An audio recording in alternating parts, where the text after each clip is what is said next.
Bonjour Sarah. Bonjour. Alors, moi j'adore le nom du bureau, donc je vais dire ton poste. Donc tu es cofondatrice du bureau Badass. Exactement. Alors, le bureau Badass est un bureau créatif spécialisé dans l'image. On va développer un petit peu petit à petit, mais je voudrais qu'on commence d'abord de toi et de ton parcours et de ce qui t'a motivé, parce que c'est venu d'une volonté de s'exprimer sur la mode éthique en fait au départ, si j'ai bien compris. Au début, alors donc là je suis toute seule, mais normalement on est deux.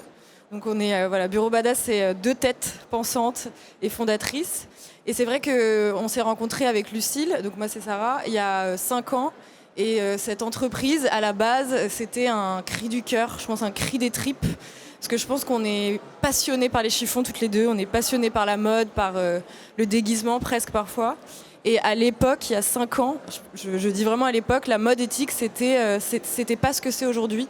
C'était pas fashion. C'était pas fashion et puis c'était très... moi quand j'en parlais à mes copines, tout de suite dans leur esprit, je savais que c'était très patchouli, sarouel en lin, motif bambou, alors que la mode éthique, c'est pas ça en fait. C'est pas que ça, c'est du vintage, c'est de l'upcycling, c'est se prêter ses vêtements, c'est acheter moins mais mieux, enfin voilà. Et surtout que maintenant tu le dis, on est en 2021 et qu'il y a un vrai boom de tout ça, du marché de la seconde main. Mais à l'époque, c'était pas encore le cas en fait, c'est ça? Ah non, mais maintenant, ça n'a rien à voir avec comme il y a 5 ans. Et du coup, on s'est retrouvés toutes les deux avec ce... C'est marrant parce que je suis passée après Ticket for Change. On avait vraiment envie toutes les deux de faire quelque chose qui a un impact. Et moi, j'ai fait une école de commerce. Après, j'ai fait l'IFM. Donc, je viens du marketing et du produit. Et Lucille, elle a fait de la médiation culturelle et elle vient de l'événementiel. Donc, on a été assez complémentaires et on avait envie de prévenir nos copines qu'il ne fallait pas aller chez Zara, H&M, je vais les nommer, enfin, les grands acteurs de la fast fashion. Et on s'était rendu compte que si on allait voir nos copines et qu'on leur disait comme ça directement va pas chez Zara, ça marchait pas. Et du coup, on avait une problématique de communicante dès le début. C'est important pour la suite. Et en fait, on a commencé comme ça à faire des défilés dans la rue, des actions chocs, faire des mini-films, faire des photos, des ateliers dans des endroits, enfin voilà, plein de petites choses comme ça. Et on a commencé à avoir un peu de notoriété, des gens qui nous écoutaient, des gens qui nous regardaient. Et en fait, on a commencé à facturer. Donc au début, on avait un collectif qui s'appelait le Badass Ethical Show. Et on s'était dit, on va parler de la mode éthique de plein de manières différentes, mais en étant déculpabilisante, hyper fun, hyper drôle. Et voilà, nous, la vision de la mode qu'on a, c'est pas être avec un t-shirt blanc, et c'est très bien, hein, mais voilà, c'est très bien les t-shirts blancs. C'était ciblé. Pas du tout. Je ne l'ai pas pris personnellement. Mais voilà, au début, Bureau Badass, c'était un collectif et tout à l'heure, tu as demandé qu'est-ce qui t'a poussé à monter ta boîte. Je pense que nous, on avait beaucoup de culot et beaucoup de naïveté. On avait 24 ans et on avait plein d'énergie, on en a encore. Mais voilà, on a fait partie d'une association qui s'appelle Fashion Revolution, qui est une association mondiale. Et on était très engagés et on a commencé à facturer en fait nos services. C'est comme ça que progressivement, d'une asso, vous êtes venu un jour, on s'est regardé avec Lucille et le statut de free d'auto-entrepreneur, il y avait un certain... Tu pouvais pas dépasser un montant et à un moment, on s'est regardé, on a fait let's go. On monte une boîte. Ouais, voilà. Et on avait donc des clients, mais on a travaillé pour un de nos premiers clients très sérieux qui nous a payé. C'était Sébastien Kopp de la marque Veja et qui montait la deuxième boutique centre commercial. Il a aussi une boutique qui s'appelle Centre Commercial, qui est un concept store, et il nous avait laissé carte blanche pour organiser l'événement de l'ouverture de sa deuxième boutique. Donc nous, on avait fait toute une direction artistique de l'événement avec des performances artistiques, une représentation théâtrale exprès organisée pour le moment, etc. Donc voilà. Donc on avait des clients, pas de nom d'entreprise, pas de site, pas de structure. On savait pas ce que c'était, plein de choses. Enfin voilà, on savait pas ce que c'était l'INPI. Enfin, c'est pour ça que je disais beaucoup de culot et beaucoup de naïveté aussi au début. Pour se lancer, il faut juste que je pense qu'on précise un truc très important parce qu'on parle de mode éthique et de fast fashion, mais peut-être que pas tout le monde, ne serait-ce que dans l'audience ici ou ceux qui vont nous regarder sur les réseaux sociaux qui nous regardent, ne savent peut-être pas ce que c'est la différence entre la mode éthique et la fast fashion. Est-ce que tu pourrais juste en quelques mots expliquer ce que c'est la fast fashion? La mode, c'est un prisme très intéressant pour comprendre qu'on consomme mal. Et la mode, c'est un prisme très intéressant pour comprendre ce qu'on fait à la planète.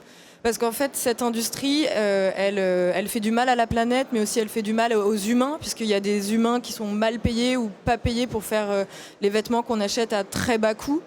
Par exemple, un t-shirt qu'on va payer 1 euro chez... Voilà, je ne citerai pas, mais il faut se poser la question de... Enfin, voilà, il faut payer la personne qui l'a fait, il faut payer le transporteur, il faut payer la personne qui l'a designé, puis dans le magasin où il est vendu, il faut payer la personne qui le vend, le loyer, etc. Et en fait, dans cette chaîne-là, il y a des personnes ou la planète qui sont malmenées.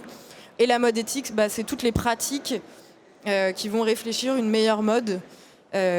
Avec du circuit court, du made in France ou du made in China, mais voilà, en respectant les workers, etc. Donc ça prend en compte à la fois l'aspect environnemental sur le fait de faire du circuit court, ça prend aussi l'aspect humain pour de bien payer les personnes qui fabriquent en fait les vêtements. Il y a tout comme ça un enjeu. En fait, c'est un enjeu global. Énorme. L'industrie de la mode, c'est une des industries les plus polluantes au monde. C'est une industrie les plus importantes aussi. On n'est pas tous à poil, donc ça serait génial d'ailleurs. Ou gênant, je sais pas. Et donc voilà, donc on est rentré par la mode. En plus, c'est vraiment une industrie aussi où il y a beaucoup d'art. Il y a beaucoup d'artistique. Là, il y a la Fashion Week qui vient de finir, et c'est une industrie qui emploie énormément les artistes, en fait, les plasticiens. Quand on n'a qu'à voir les défilés. C'est une industrie aussi de rêve, de beauté. Spectacle, bien sûr. Et donc nous, on a commencé comme ça. On a monté du coup après Bureau Badass. Donc on s'est fait notre site, on s'est fait notre plaquette commerciale, etc. Et au début, on avait 2 types d'offres. On avait l'événementiel d'un côté et l'image. Et moi, j'ai appelé ça après le syndrome du concept store. On avait envie de tout faire, mais il y a un moment, il faut un peu mettre tes services dans un entonnoir. Et on s'est rendu compte qu'on était très forte en images. Et là, voilà, tu me vois, là, ça fait 4 ans. Et maintenant, Bureau Badass, c'est un bureau créatif. On accompagne nos clients, on accompagne des marques. Donc, il n'y a pas que la mode, on accompagne des marques de la beauté, des marques des industries culturelles. On accompagne des institutions. On pourrait accompagner la BPI, on a accompagné le Who's Next, Première Classe, voilà. Et on accompagne aussi des personnes, puisqu'on travaille beaucoup dans la musique.